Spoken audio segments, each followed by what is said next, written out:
Bismillahirrahmanirrahim. Assalamu alaikum, dear students. Today we are going to discuss the class 9 chemistry, the chapter 1. The topic is atomic number and the mass number. So, first of all, we have to define the atom. An atom is the smallest particle of the matter which cannot be divided further, and it is indivisible particle of the matter. And here we have the three subparticles of the atom: electron, proton and neutron, right? The electron having the negative charge, while the proton having the positive charge, and neutron having no charge, right? So proton and neutron is present inside the nucleus while the electron revolve around the nucleus. यानी proton and neutron जो है वो nucleus में होता है और electron जो है वो न्यूक्लियस के इर्द गिर्द चक्कर लगा रहा होता है, ठीक है। अब ये हमारे पास प्रोटॉन और इलेक्ट्रॉन जो होते हैं they are almost equal in number, right. इनके हमारे पास नंबर जो हैं वो इक्वल होते हैं। So electron having the negative charge and proton having the positive charge, so both cancel the effect of each other. सो दोनों एक दूसरे के इफेक्ट को कैंसिल करते हैं। सो एज अ होल अगर हम देखें तो हम कहते हैं कि जो जो एटम है वो इलेक्ट्रिकली न्यूट्रल है, ठीक है, हैविंग नो चार्ज, राइट। क्योंकि इलेक्ट्रॉन के ऊपर negative charge and proton positive, तो as you know that proton negative positive cancel the effect of each other, right. सो हमारे पास नंबर ऑफ इलेक्ट्रॉन जो हैं वो इक्वल होते हैं नंबर ऑफ प्रोटॉन के, ठीक है, और न्यूट्रॉन के नंबर्स हमारे पास डिफरेंट होंगे। सही हो गया। So let's define the atomic number.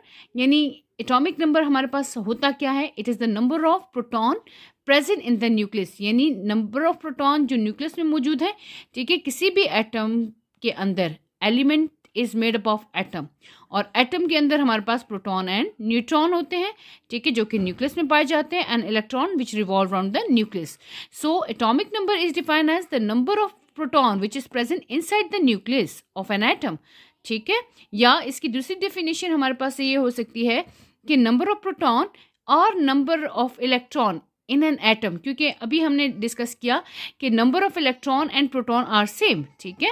तो हम ये कह सकते हैं कि नंबर ऑफ इलेक्ट्रॉन हो या नंबर ऑफ प्रोटॉन एटम के, तो इसको हम कहते हैं atomic number. So it is represented by symbol Z, ठीक है, जी से हम इसको रिप्रेजेंट करते हैं। अब पीरियोडिक टेबल में हमारे पास जितने भी यहाँ पे देख ले, ये पीरियोडिक टेबल, ठीक है, इसमें हमारे पास जितने भी एलिमेंट्स हमारे पास अरेंज हैं on the basis of their atomic number, ठीक है। अब यहाँ पे ये देखिए, ये गोल्ड जो है, अब गोल्ड का जो एटॉमिक नंबर क्या है? 79, ठीक है। गोल्ड का सिंबल क्या है? AU, ठीक है। एटॉमिक नंबर इसका क्या है? 79, ये हमने ऊपर लिखा हुआ है। सही हो गया। सो यहाँ पे देख लेते हैं पीरियोडिक टेबल में जितने भी एलिमेंट्स अरेंज हुए हैं on the basis of their atomic number, increasing atomic number, ठीक है। अब यहाँ पे देखें एग्जाम्पल क्या है। फॉर एग्जाम्पल हाइड्रोजन, हाइड्रोजन का एटॉमिक नंबर है 1, ठीक है। तो इसका मतलब है कि इसके अंदर 1 एटॉमिक नंबर 1 है, तो इसका मतलब है कि इसके अंदर नंबर ऑफ इलेक्ट्रॉन भी 1 है और नंबर ऑफ प्रोटॉन भी 1 है, ठीक है, 1 होगा। क्लियर। सो यहाँ पे मैंने चूंकि प्रोटॉन चूंकि न्यूक्लियस के अंदर होता है, तो इसलिए मैंने यहाँ पे न्यूक्लियस के अंदर ये डॉट लगा लिया एक, और एक इलेक्ट्रॉन ये बाहर की साइड पे, ठीक है। इसी तरह हमारे पास जो कार्बन है, कार्बन हमारे पास इसका एटॉमिक नंबर क्या है? 6, ये टॉप पे लिखते हैं, ठीक है। एटॉमिक नंबर को हम ये टॉप पे लिखते हैं। और इलेक्ट्रॉन इसमें कितने हैं जी? 6 हैं। प्रोटॉन कितने हैं? 6। तो 6 चूंकि प्रोटॉन है, प्रोटॉन न्यूक्लियस के अंदर होते हैं, तो इसलिए मैंने यहाँ 6 डॉट लगा दिए, और इलेक्ट्रॉन ये शेल के अंदर होते हैं, बाहर है, तो यहाँ बाहर 6 हो गए, ठीक है। इसी तरह हमारे पास ऑक्सीजन है। सो ऑक्सीजन के एटॉमिक नंबर क्या है? 8 है, ठीक है। इसका नंबर ऑफ इलेक्ट्रॉन कितने होंगे जी? 8 है, और नंबर ऑफ प्रोटॉन कितने हैं? वो भी 8 है। इसी तरह सोडियम हमारे पास है, तो यहाँ पे इसके नंबर ऑफ इलेक्ट्रॉन हमारे पास कितने हैं? 11, ठीक है, और नंबर ऑफ प्रोटॉन कितने हैं? वो भी 11। इसी तरह क्लोरीन देखें, इसका एटॉमिक नंबर क्या है? 17, और इसके नंबर ऑफ इलेक्ट्रॉन कितने हैं? 17, और नंबर ऑफ प्रोटॉन कितने हैं? 17। सो सिंपल ये है कि आपके पास एलिमेंट के अंदर, ठीक है, हमारे पास फॉर एग्जांपल एक ऑक्सीजन एक एलिमेंट है, और इसके अंदर जो एटम है वो सारे सेम होंगे, तो हम कहेंगे ऑक्सीजन एलिमेंट के अंदर सारे ऑक्सीजन एटम मौजूद हैं, ठीक है। और उन ऑक्सीजन एटम के अंदर हमारे पास उनके एटॉमिक नंबर क्या है? Which is the number of electron or number of proton, because we know that number of electrons are equal to the number of proton, ठीक है। now okay, now हमारे पास next है जी एटॉमिक मास। अब atomic mass हमारे पास क्या है, इसको हम कहते हैं nucleon number. It is also called nucleon number. You know, as proton and neutron are relatively heavier, ठीक है, so that's why they lie inside the nucleus. क्योंकि प्रोटॉन एंड न्यूट्रॉन थोड़े इलेक्ट्रॉन की निस्बत हमारे पास हैवियर होते हैं, तो इसलिए ये न्यूक्लियस में पाए जाते हैं. और इलेक्ट्रॉन्स जो हैं लाइटर होते हैं, तो इसलिए वो शेल के इर्द गिर्द, न्यूक्लियस के इर्द गिर्द रिवॉल्व करते हैं. ठीक है, सो ये जो number of proton and neutron है वो हमारे पास न्यूक्लियस में पाया जाएगा. So atomic mass is basically the sum of number of proton and neutron. ठीक है, यानी जब हम प्रोटॉन एंड न्यूट्रॉन्स को प्लस करते हैं, ठीक है, तो ये हमारे पास मास नंबर होता है. तो जो एटम का जो मास है वो बेसिकली इन दो की वजह से होता है, प्रोटॉन एंड न्यूट्रॉन, क्योंकि ये हैवियर है, हैवियर पार्टिकल्स हैं, सब पार्टिकल्स हैं, सो दे लाई इनसाइड द न्यूक्लियस. ठीक है, सो अब हमें अगर न्यूट्रॉन फाइंड आउट करना हो तो हमारे लिए आसान है, इसी फार्मूले के जरिए. देखें, जैसे मास नंबर है या एटॉमिक मास, एक ही बात हो गई. ठीक है, it is represented by A, it is represented by A. अब हमारे पास इसको हमने न्यूट्रॉन फाइंड आउट करना है, तो न्यूट्रॉन कैसे फाइंड आउट करेंगे, मास नंबर में से नंबर ऑफ प्रोटॉन को माइनस कर देंगे तो आपके पास न्यूट्रॉन आ जाएंगे. ठीक है, नाउ हमारे पास जो एटॉमिक मास है it is represented by A. अब यहाँ पे ये आपको एक सिंबल दिया गया, कोई भी एटॉमिक सिंबल है. ठीक है, तो यहाँ पे हम लिखते हैं, ये ऊपर हो गया हमारे पास मास नंबर हो गया. ठीक है, ये आपके पास क्या है, एटॉमिक नंबर. ठीक है, सो हमेशा जहन में रखें जो एटॉमिक नंबर है वो एटॉमिक मास के हाफ होता है. ठीक है, फॉर एग्जांपल यहाँ पे ये हमने लिखा है, तो इसको हमने ऐसे नहीं लिखना, इसको हमने लिखना है, यहाँ पे आ गया एटॉमिक मास हो गया. ठीक है, और यहाँ पे आ गया एटॉमिक नंबर. सही है, तो कार्बन का एटॉमिक नंबर है हमारे पास 6 और एटॉमिक मास है 12. ठीक है, तो अब हम इसको टोटल कैसे लिखेंगे जी, एटॉमिक मास है कार्बन का 12 हो गया. सही है, एटॉमिक नंबर इसका क्या है, 6 हो गया.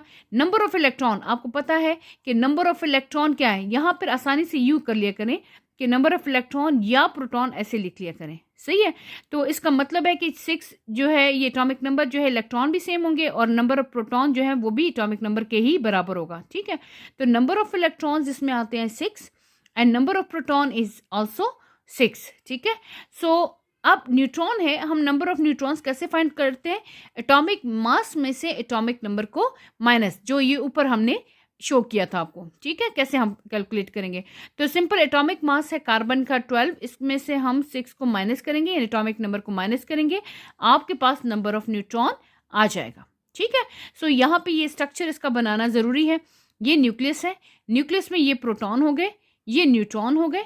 पहले शेल में हमारे पास ये पहला शेल जो है इसको हम कहते हैं के शेल.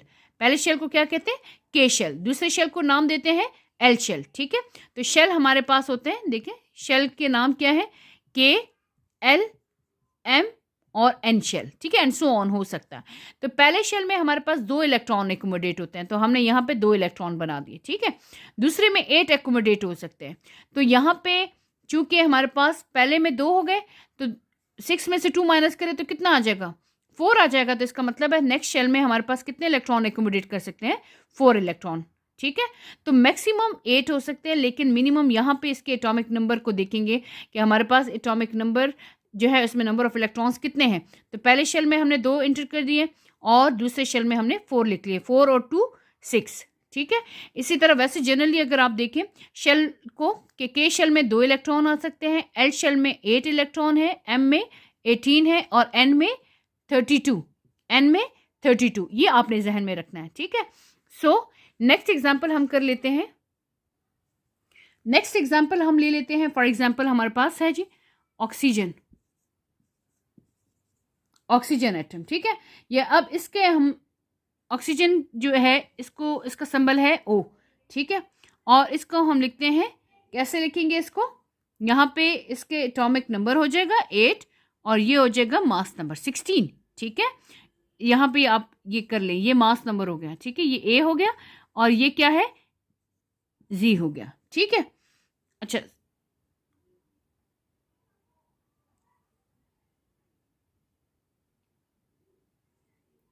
वैसे एटॉमिक नंबर जो है यहाँ पे आपके पास पीरियोडिक टेबल में जो हमने शो किया था वो एटॉमिक नंबर ऊपर लिखा है. ठीक है, और एटॉमिक मास आपने यहाँ पीरियोडिक टेबल में हमारे पास नीचे है, ठीक है। जबकि बुक्स में हमारे पास ये इस तरह लिखा है, ऐसे जैसे ऑक्सीजन है ना, तो यहाँ हम लिखते हैं 8 और यहाँ पे लिखते हैं 16, ठीक है। तो अगर आप पीरियोडिक टेबल को फॉलो करते हैं फिर भी ठीक है, और अगर इस तरह लिखते हैं तो भी ये सही कंसिडर होगा। सही हो गया।